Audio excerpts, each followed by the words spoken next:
평일 저녁 서울 외곽의 한 골목 끝자락에 자리한 고깃집은 저녁 장사가 한창이었습니다.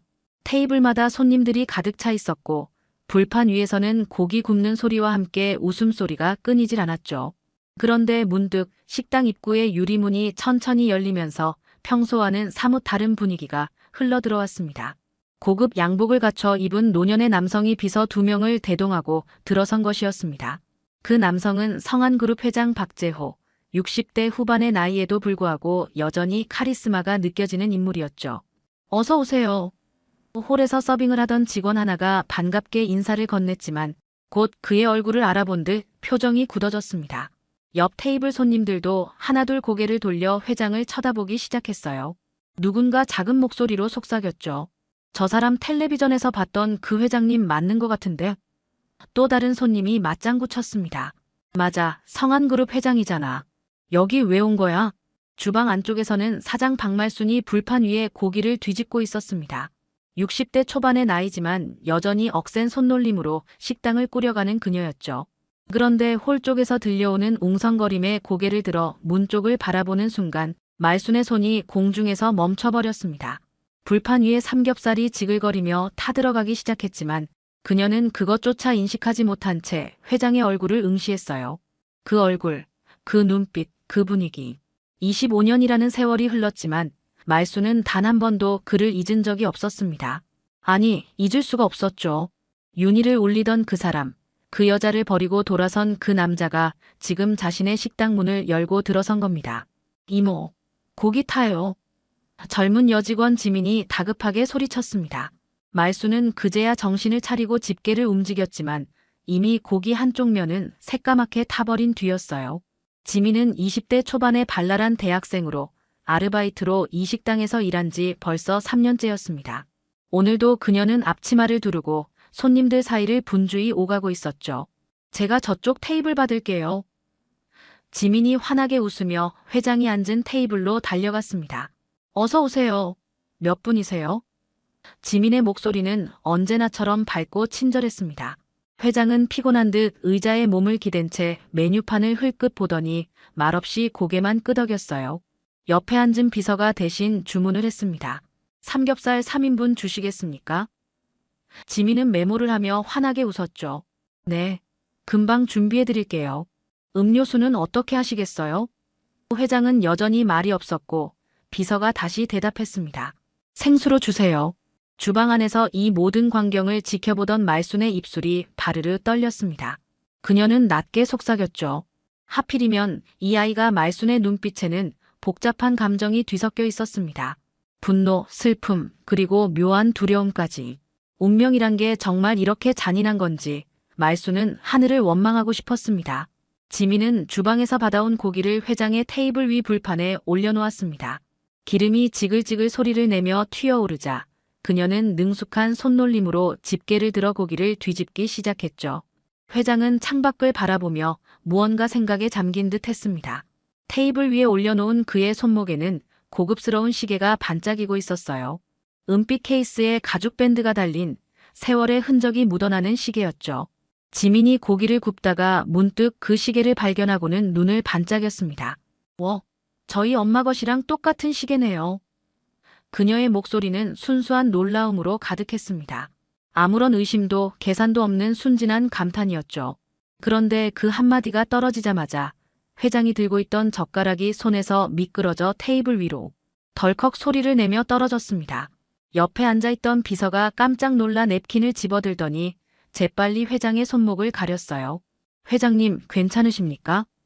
비서의 목소리에는 긴장이 묻어났습니다. 주방 안에서 이 광경을 지켜보던 말순의 눈동자가 크게 흔들렸습니다. 그녀는 집게를 든 손을 부들부들 떨며 중얼거렸죠. 그래, 그 시계 윤희가 마지막까지 품고 있던 거였지. 말순의 기억 속에서 25년 전의 장면이 생생하게 되살아났습니다. 윤희가 병상에 누워 숨을 헐떡이면서도 그 시계를 꼭 쥐고 놓지 않던 모습, 그리고 마지막 순간 말순의 손에 그것을 쥐어주며 했던 말. 이 시계만큼은 지민이에게 꼭 전해주세요. 아빠가 준 거라고 사랑의 증표라고 말해주세요.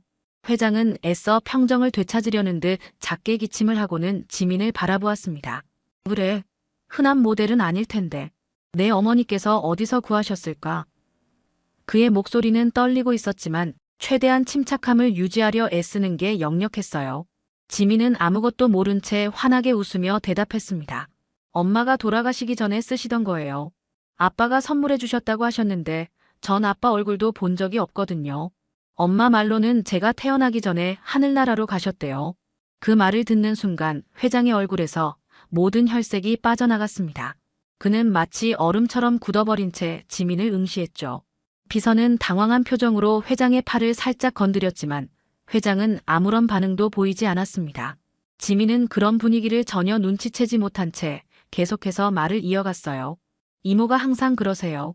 엄마는 정말 좋은 사람을 사랑했었다고. 근데 그분이 왜 우릴 버렸는지는 절대 말씀 안 해주시더라고요. 말수는 주방 문틀을 붙잡고 서서 회장의 얼어붙은 표정을 바라보았습니다. 그녀의 입가에는 쓸쓸한 미소가 번졌죠. 하늘도 참 묘하다, 결국 이렇게 마주치게 되는구나. 말수는 25년 동안 이 순간을 상상해 본 적이 있었습니다. 언젠가 박재호와 다시 마주치게 된다면 그에게 무슨 말을 해야 할지 수없이 연습했었죠. 하지만 막상 이렇게 현실이 되어버리자 그녀는 아무 말도 할 수 없었습니다. 다만 지민이 아무것도 모른 채 환하게 웃으며 고기를 굽는 모습을 바라볼 뿐이었어요. 회장은 가까스로 정신을 추스르고 일어섰습니다. 미안하지만 급한 일이 생겨서 먼저 가봐야겠습니다. 비서가 재빨리 지갑을 꺼내 계산을 했고 회장은 지민을 한 번 더 바라본 뒤 식당 문을 나섰죠. 문이 닫히는 순간 말수는 깊은 한숨을 내쉬었습니다. 회장의 승용차는 밤거리를 달리고 있었습니다. 뒷좌석에 앉은 박재호는 창밖도 보지 않은 채 자신의 손목시계만 멍하니 응시하고 있었죠. 비서는 백미러로 회장의 얼굴을 힐끗힐끗 살피며 조심스럽게 입을 열었습니다. 회장님, 괜찮으십니까? 안색이 많이 안 좋으신데요. 하지만 회장은 대답 대신 시계를 어루만지기만 했습니다. 가죽 밴드의 질감, 은빛 케이스의 차가운 감촉, 그 모든 것이 25년 전의 기억을 생생하게 되살렸어요. 25년 전이었지. 회장이 낮게 중얼거렸습니다. 비서는 깜짝 놀라 고개를 돌렸죠. 네, 무슨 말씀이십니까? 회장은 여전히 시계를 바라보며 계속 말을 이었습니다. 그 여자가 마지막으로 남긴 말이었어. 이 시계는 당신의 진심이라 믿을게요. 그렇게 말하더군. 비서는 순간 무슨 말을 해야 할지 몰라 입을 다물었습니다. 회장이 과거를 언급하는 일은 극히 드물었거든요. 더군다나 이렇게 감정이 실린 목소리로 말하는 건 처음 보는 일이었어요. 그 여자가 비서가 조심스럽게 물었습니다. 혹시 윤희 씨 말씀이십니까? 회장은 고개를 끄덕였습니다. 그의 눈가에는 희미한 붉은 기운이 돌았죠. 그래, 윤희. 내가 사랑했던 유일한 여자였어. 비서는 더 이상 묻지 않았습니다. 회장의 과거에 대해선 회사 내에서도 아는 사람이 거의 없었거든요. 다만 오래전 지방 공장에서 일하던 여직원과 스캔들이 있었다는 소문만 희미하게 떠돌았을 뿐이었습니다. 차는 회장의 저택 앞에 멈춰섰습니다. 하지만 회장은 내리지 않고 여전히 뒷좌석에 앉아 있었어요. 오늘 그 아이 지민이라고 했나? 회장이 말했습니다. 그 아이의 눈빛이 윤희와 똑같았어. 비서는 고개를 숙인 채 대답했습니다. 그렇습니까? 회장은 깊은 한숨을 내쉬었죠. 그녀의 딸이 내 앞에서 고기를 굽고 있었어. 아무것도 모른 채 환하게 웃으면서 말이야. 회장은 가까스로 차에서 내려 저택 안으로 들어갔습니다. 넓은 거실, 값비싼 가구들, 벽에 걸린 명화들. 하지만 그 모든 것이 오늘따라 공허하게만 느껴졌어요. 그는 소파에 주저앉아 양손으로 얼굴을 감쌌습니다. 25년 동안 애써 잊으려 했던 기억들이 홍수처럼 밀려왔죠. 윤희의 미소, 그녀의 목소리, 그리고 그녀가 마지막으로 자신을 바라보던 그 슬픈 눈빛까지 모든 것이 선명하게 되살아났습니다. 어머니가 그렇게 반대하지만 않았어도 회장은 중얼거렸습니다. 하지만 곧 고개를 저었죠. 아니, 변명일 뿐이야. 내가 약했던 거지. 그는 일어나 서재로 향했습니다. 책장 뒤편에 숨겨둔 작은 상자를 꺼냈어요. 먼지가 수북이 쌓인 그 상자 안에는 오래된 사진 한 장이 들어있었습니다. 젊은 시절의 박재호와 윤희가 나란히 서서 웃고 있는 사진이었죠. 윤희는 소박한 원피스를 입고 수줍게 미소 짓고 있었고 박재호는 그녀의 어깨에 손을 올린 채 행복한 표정을 짓고 있었습니다. 윤희와 회장은 사진을 쓰다듬으며 눈물을 삼켰습니다. 미안해. 정말 미안해. 그는 사진을 가슴에 꼭 안았어요. 25년 동안 쌓아온 성공, 권력, 명예. 하지만 그 모든 것이 오늘 저녁 한 젊은 여자의 순수한 미소 앞에서 아무 의미 없는 것처럼 느껴졌습니다. 회장은 창밖을 바라보았죠. 어둠 속에서 별들이 반짝이고 있었습니다. 윤희도 저 하늘 어딘가에서 자신을 바라보고 있을까요? 아니면 여전히 자신을 원망하고 있을까요? 회장은 사진을 내려다보며 기억 속으로 빠져들었습니다. 30대 초반이었던 그때 박재호는 아버지가 경영하던 회사의 지방 공장을 맡아 관리하고 있었죠. 서울 본사에서 내려온 도련님이라는 시선도 있었지만 그는 나름대로 열심히 일했습니다. 그리고 그곳에서 윤희를 만났어요. 공장 사무실에서 일하던 26살의 여직원, 소박하지만 맑은 미소를 가진 여자였습니다. 처음엔 단순한 호감이었습니다. 윤희가 건네는 서류를 받을 때마다 손이 스치면 가슴이 두근거렸죠. 점심시간에 구내식당에서 그녀를 마주치면 괜히 같은 테이블에 앉고 싶었습니다. 그렇게 조금씩 천천히 두 사람은 가까워졌어요. 퇴근 후 공장 뒤편 벤치에 앉아 이야기를 나누기 시작했고 주말에는 근처 산책로를 함께 걸었습니다. 윤희는 화려하지 않았지만 그 누구보다 진실했어요. 박재호는 그녀와 함께 있을 때만큼은 재벌 2세라는 무거운 짐을 내려놓을 수 있었습니다. 재호 씨는 참 따뜻한 사람이세요. 윤희가 어느 날 저녁 말했습니다. 둘은 강가 벤치에 앉아 석양을 바라보고 있었죠. 박재호는 그녀의 손을 잡았습니다. 윤희 씨, 나랑 평생 함께 해줄 수 있겠습니까? 윤희의 눈에 눈물이 고였어요. 저 같은 사람이 괜찮을까요? 박재호는 고개를 끄덕였습니다. 당신이 최고입니다. 내 옆엔 당신만 있으면 돼요. 그날 그는 자신이 아끼던 시계를 윤희의 손목에 채워주었습니다. 이건 약속의 표시입니다. 곧 어머니께 말씀드리고 당신과 정식으로 결혼하겠습니다. 하지만 현실은 그들의 사랑을 용납하지 않았습니다. 박재호의 어머니는 아들이 공장 여직원과 사귄다는 소문을 듣고 곧바로 지방으로 내려왔어요. 그날 저택의 응접실은 차가운 긴장감으로 가득했습니다. 어머니는 윤희를 위아래로 훑어보더니 차갑게 말했죠. 천한 여자와의 관계는 절대 용납 못해. 당장 그 여자를 내보내지 못할까? 박재호는 어머니 앞에 무릎을 꿇었습니다. 어머니, 제발 한 번만 이해해 주십시오. 전 윤희를 진심으로 사랑합니다. 하지만 어머니는 고개를 저었어요. 사랑, 그런 게 밥 먹여주나? 내가 물려받을 회사를 생각해봐라. 격에 맞지 않는 여자와 결혼하면 주주들이 뭐라고 하겠니? 그 광경을 복도 한편에서 지켜본 사람이 있었습니다. 바로 가정부 말순이었죠. 그녀는 박재호 집안에서 10년 넘게 일해온 사람이었습니다. 말순은 응접실 문틈으로 보이는 윤희의 떨리는 어깨를 바라보며 가슴이 아팠어요. 자신도 젊은 시절 비슷한 아픔을 겪었기 때문이었습니다. 사랑하는 사람을 신분 차이 때문에 포기해야 했던 그 서러움을 누구보다 잘 알고 있었죠. 결국 윤희는 집에서 쫓겨났습니다. 어머니는 윤희에게 돈 봉투를 던지며 말했어요. 이걸 받고 깨끗이 사라져. 우리 아들 앞에 다신 나타나지 마. 윤희는 그 돈을 바닥에 내던지고 나가려 했지만 말순이 그녀를 붙잡았습니다. 윤희 씨, 잠깐만요. 말순은 윤희를 뒷문으로 데려가 조용히 말했죠. 아가씨 뱃속에 아기가 있는 거 알고 있습니다. 회장님 어머니께 말하면 더 큰일 나요. 일단 피하세요. 윤희는 눈물을 흘리며 고개를 끄덕였습니다. 말순 씨 제발 재호 씨한테 전해주세요. 전 끝까지 그분만 사랑했다고. 말순은 윤희의 손을 꼭 잡았어요. 걱정 마세요. 제가 도와드릴게요. 다음 날 아침 고깃집은 평소처럼 문을 열었습니다. 말순은 식재료를 정리하며 어제 일을 떠올렸어요. 밤새 잠을 설쳤지만 그녀는 아무렇지 않은 척 일상을 이어가야 했습니다. 지민은 아침부터 홀을 청소하며 콧노래를 불렀죠. 이모, 어제 그 회장님 되게 신기하지 않았어요? 엄마 시계랑 똑같은 걸 차고 계시다니. 말순은 걸레질하던 손을 멈추고 지민을 바라봤습니다. 그래, 신기하긴 했지. 짧게 대답하고는 다시 일에 집중했어요. 점심시간이 지나고 오후 2시쯤 식당 문이 열렸습니다. 다시 나타난 사람은 박재호 회장이었어요. 이번엔 비서도 없이 혼자였습니다. 평범한 셔츠에 면바지를 입은 그의 모습은 어제와는 사뭇 달랐죠. 지민은 깜짝 놀라며 반갑게 인사했습니다. 또 오셨네요. 어제는 고기 거의 못 드시고 가셨는데 오늘은 천천히 드세요. 회장은 어색하게 미소 지으며 자리에 앉았습니다. 고맙습니다. 지민이 물을 따라주며 물었어요. 메뉴는 어떻게 하시겠어요?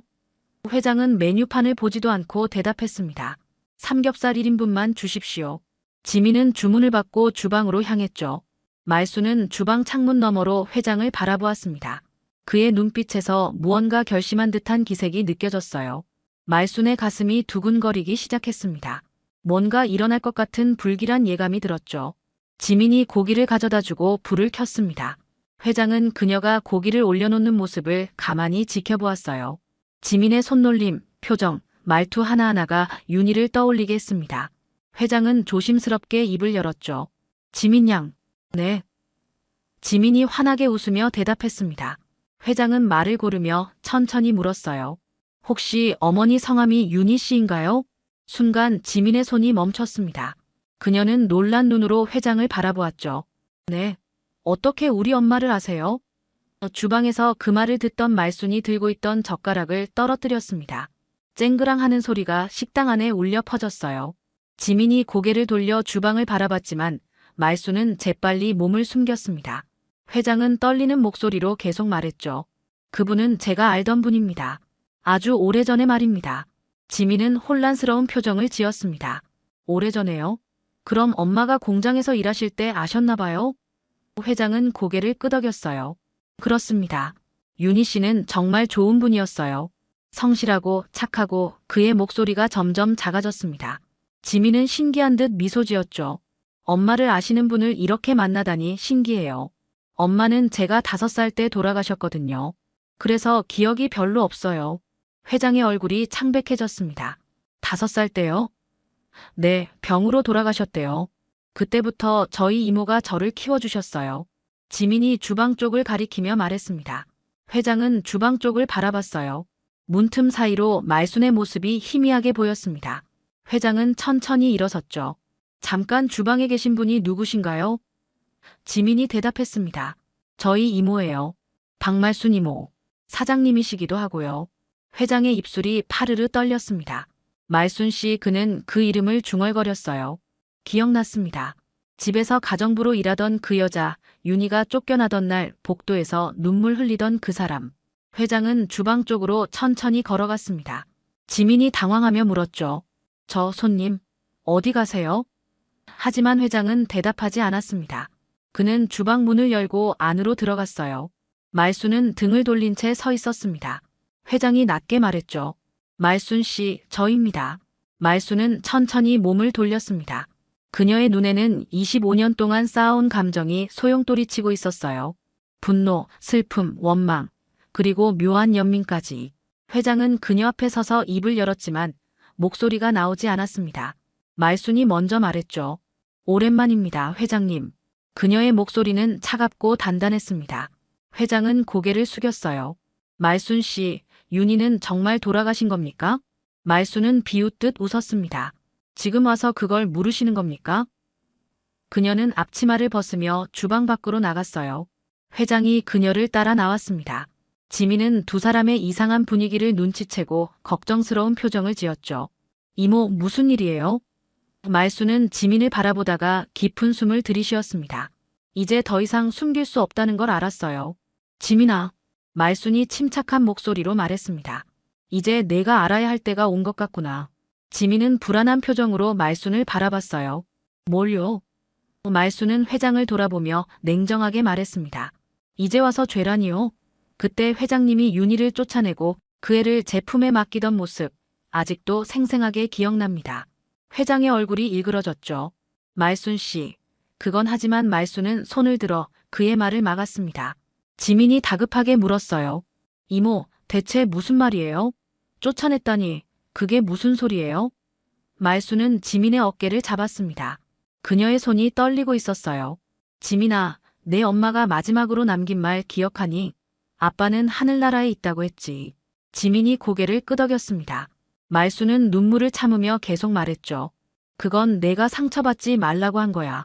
내 엄마가 널 지키려고 한 마지막 거짓말이었어. 지민의 얼굴에서 혈색이 빠져나갔습니다. 그럼 아빠는 살아계신 거예요? 말순은 천천히 회장을 가리켰어요. 내 아빠는 바로 이 사람이야. 순간 식당 안이 조용해졌습니다. 지민은 회장을 바라보며 뒷걸음질 쳤죠. 뭐라고요? 이게 무슨 회장은 무릎을 꿇었습니다. 60대 후반의 재벌 회장이 허름한 고깃집 바닥에 무릎을 꿇은 것이었어요. 미안하다, 정말 미안하다. 지민의 눈에 눈물이 고였습니다. 미안하다고요? 25년 동안 어디 계셨는데요? 엄마가 혼자 아파서 죽어갈 때 어디 계셨냐고요? 그녀의 목소리는 떨렸지만 단호했습니다. 회장은 고개를 들지 못했어요. 변명의 여지가 없습니다. 내가 비겁했습니다. 어머니의 반대를 이기지 못하고 윤희를 지켜주지 못했습니다. 말순이 차갑게 말했죠. 윤희는 회장님 어머니한테 쫓겨난 뒤 혼자 지민이를 낳았습니다. 돈도 없고 갈 곳도 없던 그 애를 제가 데려와서 키웠어요. 지민이 울먹이며 물었습니다. 그럼 엄마는 왜 그런 거짓말을 하신 거예요? 말순이 지민을 안으며 대답했어요. 내 엄마는 내가 아버지 때문에 상처받는 걸 원하지 않았어. 차라리 죽은 사람으로 만들어서 내가 원망하지 않게 하려고 한 거야. 회장은 바닥을 주먹으로 쳤습니다. 윤희 미안해. 정말 미안해. 그의 목소리는 오열로 끊겼어요. 지민은 회장을 내려다보며 차갑게 말했습니다. 이제 와서 뭐가 달라지는데요? 엄마는 이미 돌아가셨는데 전 20년 넘게 아빠 없이 살았는데 이제 와서 미안하다고 하면 뭐가 달라진다는 거예요? 회장은 대답할 수 없었습니다. 지민의 말이 맞았으니까요. 아무리 사과해도 돌아가신 윤희는 돌아오지 않았고 지민이 겪었던 외로움도 지워지지 않았습니다. 말순은 회장을 똑바로 바라보며 말했죠. 회장님, 일어나세요. 무릎 꿇는다고 해결될 문제가 아닙니다. 회장은 천천히 일어났습니다. 그의 무릎에는 먼지가 묻어 있었고 얼굴은 눈물로 얼룩져 있었어요. 말순은 팔짱을 끼고 그를 바라보았습니다. 회장님, 사죄하고 싶으시면 그 시계 팔찌보다 값진 걸 하세요. 회장이 고개를 들었죠. 무엇이든 하겠습니다.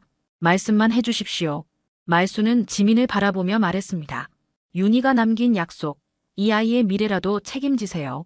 그게 회장님이 할 수 있는 최소한의 속죄입니다. 회장은 고개를 끄덕였습니다. 알겠습니다. 지민 양의 앞날을 제가 책임지겠습니다. 하지만 지민은 고개를 저었어요. 전 회장님의 돈 필요 없어요. 엄마도 그렇게 살고 싶어 하지 않으셨을 거예요. 말순이 지민의 어깨를 두드렸습니다. 지민아, 이건 돈 문제가 아니야. 내 엄마가 평생 받지 못한 인정을 받는 거야. 세상이 윤희를 기억하게 만드는 거란다. 지민은 말순을 바라보다가 천천히 고개를 끄덕였어요. 회장은 다음 날부터 움직이기 시작했습니다. 먼저 변호사를 불러 윤희의 행적을 조사하게 했어요. 그녀가 어떻게 살았는지, 어떻게 죽었는지 모든 것을 확인했습니다. 조사 결과는 참혹했죠. 윤희는 지민을 낳은 뒤 공장 청소부로 일하며 근근히 생활했습니다. 병원비가 없어서 병을 키웠고 결국 31살의 나이에 세상을 떠났어요. 회장은 보고서를 읽으며 하염없이 눈물을 흘렸습니다. 일주일 후 회장은 기자회견을 열었습니다. 성한그룹 본사 대회의실에는 수십 명의 기자들이 모여들었어요. 플래시가 터지는 가운데 회장은 단상에 올라 깊게 고개를 숙였습니다. 오늘 저는 여러분께 고백할 것이 있습니다. 회장의 목소리가 마이크를 타고 울려 퍼졌죠. 25년 전 저는 한 여자를 사랑했습니다. 그녀의 이름은 윤희였습니다. 하지만 저는 비겁했습니다. 가문의 반대를 이기지 못하고 그녀를 버렸습니다. 기자들 사이에서 웅성거림이 일었습니다. 회장은 계속해서 말했어요. 그녀는 혼자 아이를 낳아 키우다가 31살의 나이에 세상을 떠났습니다. 저는 그 사실조차 몰랐습니다. 이제라도 그녀의 명예를 회복하고 제 딸의 미래를 책임지고자 합니다. 회장은 준비해온 문서를 들어올렸죠. 오늘부로 성한그룹은 윤희장학재단을 설립합니다. 이 재단은 어려운 환경 속에서도 꿈을 포기하지 않는 젊은이들을 지원할 것입니다. 다음 날 모든 신문의 헤드라인은 이 소식으로 도배되었습니다. 성한그룹 회장, 숨겨진 과거 고백 윤희장학재단 설립, 회장의 속죄 재벌 회장의 눈물 여론은 엇갈렸어요. 어떤 이들은 회장의 용기를 칭찬했고 어떤 이들은 너무 늦은 사과라고 비판했습니다. 하지만 회장은 아랑곳하지 않았죠. 그는 윤희의 묘를 찾아가 꽃을 놓고 무릎 꿇었습니다. 윤희야, 이제라도 세상이 내 이름을 기억하게 됐어. 늦었지만 이게 내가 할 수 있는 전부야. 말순과 지민은 뉴스를 보며 복잡한 표정을 지었습니다. 지민이 말했어요. 이모, 이게 옳은 걸까요? 말순은 지민의 손을 잡았습니다. 옳고 그름은 모르겠다. 하지만 적어도 내 엄마가 세상에서 지워지진 않을 거야. 그걸로 충분해. 지민은 엄마의 사진을 꺼내 바라보았죠. 사진 속 윤희는 환하게 웃고 있었습니다. 지민은 사진에 입을 맞추며 속삭였어요. 엄마, 이제 당당하게 살아도 되죠? 재단 설립식 날 회장은 지민을 초대했습니다. 하지만 지민은 정중히 거절했어요. 아직은 아버지라고 부를 준비가 안 됐어요. 하지만 엄마를 위해서 해주시는 일 감사합니다. 회장은 씁쓸하게 미소 지었습니다. 충분합니다. 시간을 주세요. 천천히 기다리겠습니다. 계절이 바뀌고 또 바뀌었습니다. 윤희장학재단은 설립 첫 해에만 100명이 넘는 학생들을 지원했어요. 지민도 그중 한 명이었습니다. 처음엔 거부하려 했지만 말순이 설득했죠. 지민아, 이건 내가 받아야 할 권리야. 내 엄마가 못 받은 사랑을 내가 대신 받는 거란다. 지민은 그 말에 마음을 열었고 재단의 지원을 받아 대학원에 진학했습니다. 경영학을 전공하며 언젠가 고깃집을 더 크게 키우겠다는 꿈을 키워나갔어요. 회장은 매주 한 번씩 고깃집을 찾아왔습니다. 처음엔 지민이 불편해했지만 시간이 지나며 조금씩 마음의 벽이 낮아졌죠. 회장은 결코 아버지 행세를 하지 않았습니다. 그저 조용히 고기를 먹고 계산을 하고 인사를 하고 돌아갔어요.